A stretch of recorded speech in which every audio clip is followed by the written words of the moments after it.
I hope you haven't explained that yet. Reliving means going back to that event and reliving that memory, seeing that memory again. That is reliving. Okay? And it need not to be very traumatic. Sometimes these are very simple emotions. But because we are young, they have a huge impact on us.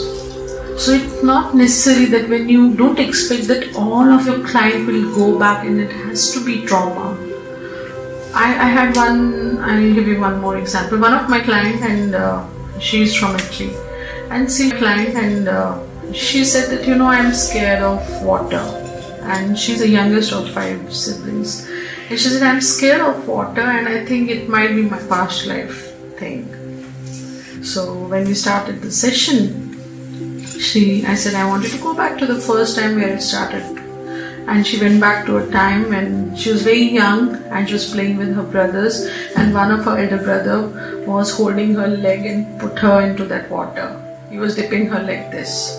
So that was a traumatic event. Understood?